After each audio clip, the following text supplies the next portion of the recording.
की पूजा? मैं ये पूछ रहा हूँ, वेदा गीता के अगेंस्ट जाके श्री राम श्री कृष्णा के खिलाफ जाके प्राइवेट पार्ट्स की पूजा क्यों? तुम्हारे प्राइवेट पार्ट से क्या लेना देना है लोगों को? क्यों प्राइवेट पार्ट्स की पूजा क्यों? तुम हो कौन? तुम रोकोगे मुझे? अरे हम तुम्हारे बाप है, वेदा पढ़ के आए हुए हैं। हम ये चैलेंज दे रहे हैं, जितने जाहिल हैं ठाकुर जैसे, हम चैलेंज दे रहे हैं इनको कि बिस्मिल्लाहिर्रहमानिर्रहीम। अस्सलाम वालेकुम दोस्तों, आज की वीडियो बहुत ही इंटरेस्टिंग होने वाली है, बहुत ही मजेदार होने वाली है, क्योंकि आज की वीडियो में एक हिंदू पंडित जिसका नाम देवकीनंदन है, कट्टर इस्लाम मुखालिफ है, हमेशा इस्लाम के खिलाफ बकवास करता है, लेकिन आज की वीडियो में इसकी ऐसी धुलाई हुई है, ऐसी चित्रोल हुई है, इतनी बेइज्जती शायद आपने पहले किसी वीडियो में ऐसे पंडित की ना देखी हो। तो मैं ज्यादा बातें करके आपका टाइम वेस्ट नहीं करना चाहता, तो चलिए वीडियो की तरफ और देखते हैं कि किस तरीके से इसकी धुलाई की है। अभी किसी आप तालिबानी देश में होते ना, तालिबानी देश में रहता तो मूर्ति नहीं रहती भाई। तालिबानी देश में रहता, वेदा के हिसाब से मूर्ति टूट जाती, गीता के हिसाब से मूर्ति टूट जाती। श्री राम श्री कृष्णा रहते, मूर्ति लिंगम तोड़ देते। श्री राम श्री कृष्णा रहते, जानवर पत्थर मूर्ति की पूजा नहीं होने देते। हिंदू राष्ट्र राम राज्य लाते, एक अल्लाह की इबादत वाला, एक अल्लाह की इबादत वाला राम राज्य लाते। श्री राम श्री कृष्णा रहते तो मोहम्मद सल्लल्लाहु अलैहि वसल्लम वाला तरीका लाते। ये जानवरों की पूजा, पत्थरों की पूजा, मूर्तियों की पूजा, प्राइवेट पार्ट्स की पूजा कहीं को कर रहे हैं? क्यों कर रहे हैं प्राइवेट पार्ट्स की पूजा? मैं ये पूछ रहा हूँ, वेदा गीता के अगेंस्ट जाके श्री राम श्री कृष्णा के खिलाफ जाके प्राइवेट पार्ट्स की पूजा क्यों? तुम्हारे प्राइवेट पार्ट्स से क्या लेना देना है लोगों को? क्यों प्राइवेट पार्ट्स की पूजा क्यों कर रहे प्राइवेट पार्ट्स की पूजा? क्यों लिंगम और योनि की पूजा कर रहे तुम? शर्मगाह की पूजा क्यों? जहन्नुम में लग जा रहे हैं करोड़ों हिंदुओं को। श्री राम श्री कृष्णा के रास्ते पे आओ, रावण और कंस का रास्ता छोड़ दो, शकुनी का रास्ता छोड़ दो, नर्क में मत जाओ। वेदा गीता के रास्ते पर आओ, उपनिषद के रास्ते पर आओ, कुरान हदीस के रास्ते पर आओ। सबका मालिक रब अल्लाह एक है। श्री राम जिंदा होते एक मूर्ति नहीं रहती। श्री राम जिंदा होते, श्री कृष्ण जिंदा होते, एक मूर्ति नहीं रहती भारत में, एक लिंगम नहीं रहता, एक योनि नहीं रहती, एक जानवर पत्थर पूजा नहीं रहती, क्योंकि वो दोनों एक अल्लाह की पूजा करते थे।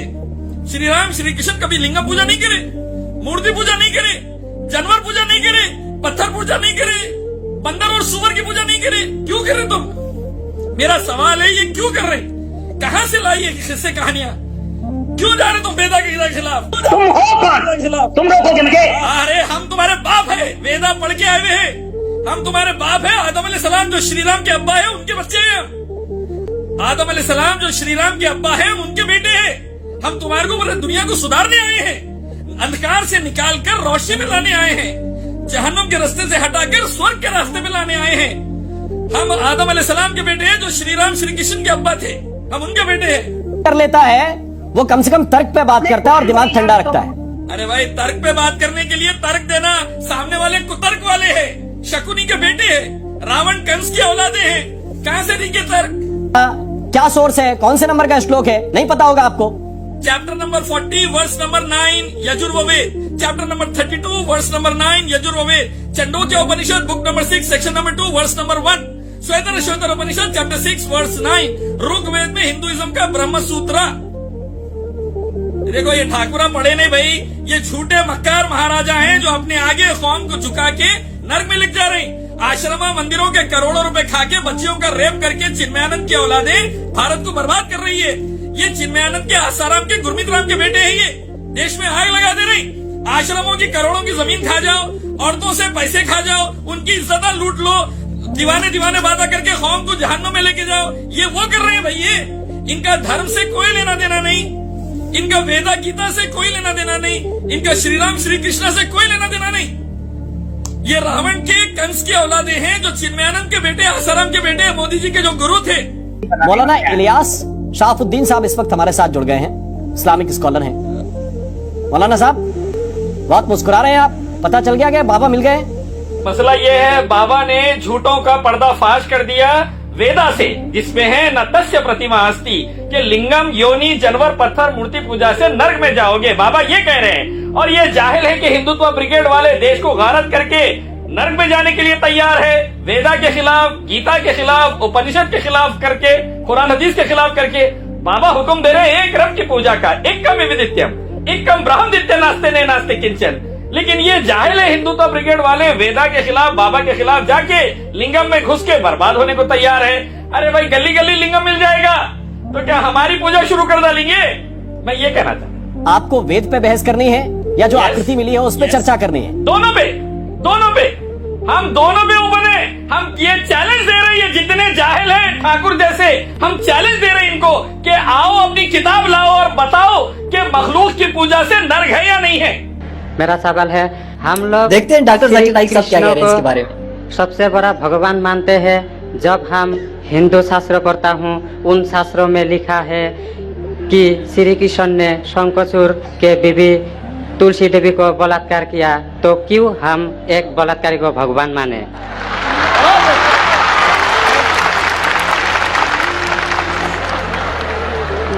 भाई साहब का सवाल है कि हम श्री कृष्ण को भगवान मानते हैं, अगर उसने बलात्कार किया है तो बलात्कारी को भगवान क्यों माने? भाई साहब, जैसे मैंने कहा कि मैं हिंदू धार्मिक किताब पढ़ चुका हूँ, वेद पढ़ चुका हूँ, महाभारत पढ़ चुका हूँ, रामायण पढ़ चुका हूँ, और मैं जब पब्लिक में प्रचार करता हूँ तो मैं ऐसा प्रचार करता हूँ, अच्छी बातें कहता हूँ, पढ़ता हूँ सब कुछ, यकसानियत की बात करता हूँ और कहता हूँ, इख्तिलाफ की नहीं करता हूँ। आपने जो सवाल पूछे कि क्यों मानते, मैं आपसे पूछूंगा आप क्यों मानते? आप अगर कहते नहीं मानना चाहिए तो आप मत मानो। तो मैं समझता हूं कि अगर श्री कृष्ण सही में भगवान के अवतार है, अगर सही में पैगंबर है, तो कोई भी पैगंबर बलात्कार नहीं कर सकता है। सर लिखा है, तो बोई में लिखा है, किताब ग्रंथ में लिखा है। भाई साहब, मैं जानता हूँ, मैं आपका जवाब देता हूँ, मैं जानता हूँ, मैंने नहीं कहा कि आप गलत कह रहे, मैं आपको कह रहा हूँ ना। मिसाल देता हूँ मैं, लूत अलैहिस्सलाम कुरान में लिखा है कि अल्लाह के पैगंबर है, ठीक है, लेकिन श्री कृष्ण अल्लाह के पैगंबर है, कुरान में नहीं लिखा है।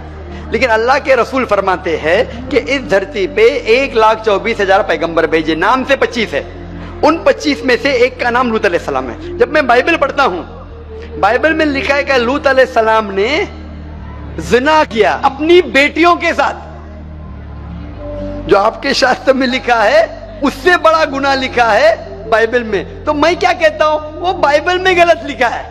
लूत अलैहिस्सलाम पे मैं इल्जाम लगा ही नहीं सकता हूं, क्योंकि लूत अलैहिस्सलाम अल्लाह के पैगंबर है। अब समझिए ना। तो मैं कहता हूं कि वो चीज जो बाइबल में है वो मिलावट है। अल्लाह के पैगंबर कभी भी अपनी बेटियों के साथ जिना नहीं कर सकते। तो मैं कहता हूं लूत अलैहिस्सलाम पैगंबर है, लेकिन वो चीज गलत है। जहां तक कि श्री कृष्ण का सवाल है, श्री कृष्ण का नाम कहीं भी कुरान में नहीं आया है, कहीं भी हदीस में नहीं आया है, लेकिन हमारे पैगंबर मोहम्मद सल्लल्लाहु अलैहि वसल्लम आखिरी पैगंबर फरमाते हैं कि दुनिया में 1,24,000 पैगंबर आ चुके। तो कोई मुझसे पूछता है क्या श्री कृष्ण पैगंबर हो सकते, तो मैं कहता हूं मुझे पता नहीं, हो भी सकते नहीं भी हो सकते। मैं ये नहीं कह सकता हूं कि कृष्ण अलैहिस्सलाम, ये नहीं कह सकता क्योंकि मैं जानता नहीं हूं, बराबर ना। लेकिन अगर है भी तो जितने पैगंबर आखिरी पैगंबर मोहम्मद सल्लल्लाहु अलैहि वसल्लम के पहले आए वो सिर्फ उन लोगों के लिए थे और उस वक्त के लिए थे। आज तुम्हें मानना चाहिए आखिरी पैगंबर मोहम्मद सल्लल्लाहु अलैहि वसल्लम। तो इसीलिए इस शास्त्र के बारे में मैं जानता हूँ, श्री कृष्ण के बारे में, मैं राधा के बारे में भी जानता हूँ, श्री कृष्ण की कितनी बीवियां दो भी जानता हूँ। श्री कृष्ण की 8 बीवियां थी, बाद में जंग के मैदान में 16,100 बीवियों से शादी किया, कुल मिला के उनके पास थे 16,108 बीवियां। कितनी? 16,108 बीवियां महाभारत में लिखा है, और उन 16,108 में से राधा उनकी बीवी नहीं थी। और आपने जो कहा वो भी सही है। अभी मैं ज्यादा तफसील से बात नहीं करना चाहता हूँ, लोग कहेंगे जाकिर तनकीद कर रहा है, तो इसीलिए मैं इस बात को कतई नहीं मानता हूं कि ये भगवान की तरफ से हो सकता है। आप समझते हैं ना। अगर श्री कृष्ण खुदा के अवतार है या पैगंबर है तो कोई भी पैगंबर ऐसा नहीं कर सकता है। आप समझे ना। तो इसीलिए ये चीज मैं नहीं मानता हूं। आप मानते ऐसा कर सकते हैं श्री कृष्ण?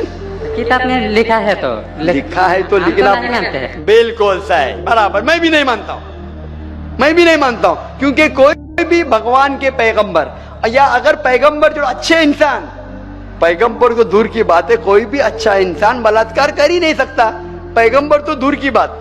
आप समझे ना। कोई भी अच्छा धार्मिक इंसान बलात्कार नहीं कर सकता है, तो सवाल उठता ही नहीं। इसीलिए मैं लोगों के सामने ये सब पेश नहीं करता हूं, नहीं तो लोग बोलेंगे ये झगड़े लड़ा रहा है। आप समझे ना। मैं झगड़े लड़ाना नहीं चाहता हूं। कुरान में नहीं लिखे क्या, जो चीज यकसा नहीं है वो पेश करके लोग को लेके आओ। कुरान में लिखे जो यकसा है उसके बारे में बात करो, लोगों को करीब लेके आओ। तो मैं आपसे पूछना चाहता हूं कि आप मानते खुदा एक है? पहले आप थोड़ा बोलने दो। बोलिए। तो ग्रंथ में ऐसा क्यों लिखा गया है? कुरान में तो टॉप क्लास है, एक भी सवाल ऐसा नहीं है, क्लियर एकदम फर्स्ट क्लास है। क्यों लिखा बोलता हूं मैं, क्यों? क्योंकि जैसे मैंने पहले कहा कि वक्त के दौरान ये जितने किताबें कुरान के पहले आई वो महदूद थी, एक वक्त के लिए, एक लोगों के लिए। वक्त के दौरान बदलते गई और एडिशन आते गए। जैसा मैंने पहले कहा कि महाभारत असल में जब आप पूछेंगे पंडितों से, महाभारत सबसे पहली बार अर्जुन के ग्रैंडसन ने कहा था। महाभारत उस टाइम 8000 श्लोक थे। उसने दोस्तों से कहा, बच्चों ने बाप ने बेटे से कहा, फिर वो बाप ने बेटे से कहा, अपने बेटे से कहा, कहने से हो गए 24,000 श्लोक। अभी 8000 से 24,000 16,000 तो कोई ना कोई लिखाएगा ना, खुदा ने थोड़ी लिखे, वो तो इंसान ने लिखे। आज के तारीख में 1 लाख श्लोक है, तो ये सब मिलावट है ना, तो ऐसे मिलावट आती गई। इसीलिए मैंने जब पूछा कि अगर 1 गिलास पानी है, साफ पानी है, 1 कतरा गटर का पानी आपके सामने डालूंगा, गंदा पानी, काला पानी, 1 बूंद उसे मिलाऊंगा तो नजर नहीं आएगा, आपको पानी पीएंगे? क्यों? मिलावट है। अगर चुपके से किसने मिलाया आपको नहीं पता तो शायद पी लेंगे, बराबर ना।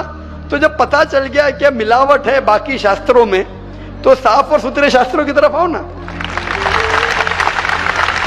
इसमें एक भी मिलावट नहीं है। चैलेंज है कुरान में, कुरान का चैलेंज है। इसीलिए जो लोग तनकीद करने की कोशिश करते हैं, एक फेमस आदमी है विलियम मोर, जो बहुत तनकीद करता है इस्लाम का। तो ये विलियम मोर ने, जो सबसे ज्यादा कट्टर खिलाफ था इस्लाम के, 200 साल पहले लिखा कि एक वाहिद मजहबी किताब जो 100% अभी तक के हूबहू वही है, जरा भी मिलावट नहीं है, वो था ईसाई। उसने कहा वो कुरान है। तो जो तनकीद करने वाला ऐसा लिख रहा है कि 100% वाहिद किताब जो 100% अभी तक सही है वो कुरान है। तो इसीलिए अगर आपको पता चला कि बाकी किताबों में मिलावट है, तो आप सही किताब की तरफ आ जाओ, कुरान की तरफ। हमको मालूम है, लेकिन लोगों को नहीं मालूम है। तो लोगों को छोड़ो, आप क्यों नहीं पहले मान लेते? आपको मालूम, आपने अमल कर रहे, तो बाकी लोग क्यों अमल करेंगे भाई? लोग तो खराब नहीं देखता है, सिर्फ बोलता है अच्छा है, लेकिन लिखा तो हम शास्त्र क्यों माने? वो तो मैं आपसे पूछता हूँ, आप क्यों मान रहे फिर? सिर्फ उसी तरह। और छोटा क्वेश्चन है, तो मेरा क्वेश्चन है, पूछे। लाइन लेके आया लेकिन मौका नहीं मिला। ठीक है, अभी मौका मिलेगा, बोलिए, पूछे। शिव को हम लोग भगवान मानते हैं। जब हम हिंदू शास्त्र पढ़ता हूँ, उनमें लिखा है शिव ने भिक्षा मांगकर अपने पेट पाला और नशे वाला चीज खाता था। तो एक भिखारी और नशे वाले को क्यों हम लोग भगवान माने? भाई साहब, मेरा जवाब वही है, मैं आपके शास्त्र पढ़ चुका हूँ। ये सब मैं तकरीर में बयान नहीं करता हूँ, क्योंकि मैं नहीं चाहता हूँ दूसरी किताब के बारे में तनकीद करूँ। मैं मानता हूँ जो आप बोलते बिल्कुल सही है, बिल्कुल सही फरमाते हैं, लेकिन मैं ये सब बात करूं तो दंगे फसाद हो जाएंगे ना। मैं अमन वाला आदमी हूं ना। कुरान में भी नहीं लिखे कि लोगों की तनकीद करो। कुरान में लिखा है सूरह अनाम में, सूरह नंबर 6 आयत नंबर 108 कि वो लोग जो दूसरे भगवान को पूछते हैं, गलत भगवान को पूछते हैं अल्लाह के अलावा, उनको गाली मत दो। बाकी लोग जो सही भगवान के अलावा दूसरे भगवान को पूछते हैं, उनको गाली मत दो, नहीं तो जहालत में वो अल्लाह को गाली देंगे। कुरान में लिखा है कि जो बाकी लोग जो अल्लाह के अलावा किसी और ईश्वर को पूछते हैं, उनको गाली मत दो, वरना जहालत में वो अल्लाह को गाली देंगे। इसीलिए जो आप बोलते हैं बिल्कुल सही है, मैं कहाँ कहता हूँ गलत है। इसीलिए मैं आपको कहता हूँ कि सब चीज अगर गलत है तो आप सही रास्ते पे क्यों नहीं आते? आ गया, हम 2 भाई एक साथ, 2 भाई साथ में, माशाल्लाह, 2 सवाल 2 भाई। अच्छा, माशाल्लाह। भाई आपका नाम क्या है? आपका नाम क्या भाई? मेरा नाम सुब्रत पाल है। और आपका नाम? टोपूपाल। टोपूपाल, माशाल्लाह, 2 पाल इधर आ गए, माशाल्लाह। आप दोनों मानते हैं कि खुदा एक है? जी हाँ। आप दोनों मानते हैं कि बुत परस्ती गलत है, मूर्ति पूजा गलत है? जी हाँ। आप मानते हैं मोहम्मद सल्लल्लाहु अलैहि वसल्लम आखिरी पैगंबर है? जी हाँ। आप मानते हैं? आपको कोई भी जबरदस्ती कर रहा है इस्लाम कबूल करने के लिए? नहीं। कोई भी जबरदस्ती नहीं। कोई भी दबाव है? नहीं। आप अपनी मर्जी से करना चाहते हैं? Yes sir. कोई भी रिश्वत दे रहा है? नहीं। इंशाल्लाह। तो मैं अरबी में कहूंगा, आप उसे दोहराइए। अशहदु अल्लाह इलाहा इल्लल्लाह व अशहदु अन्ना मुहम्मदन अब्दुहु व रसूलुहु। मैं शहादत देता हूँ कि अल्लाह के अलावा कोई माबूद नहीं और मोहम्मद सल्लल्लाहु अलैहि वसल्लम उसके पैगंबर और बंदे हैं। माशाल्लाह। अल्लाह ताला आपकी जिद्दोजहद को कबूल फरमाए, आपको सबसे बेहतरीन जिंदगी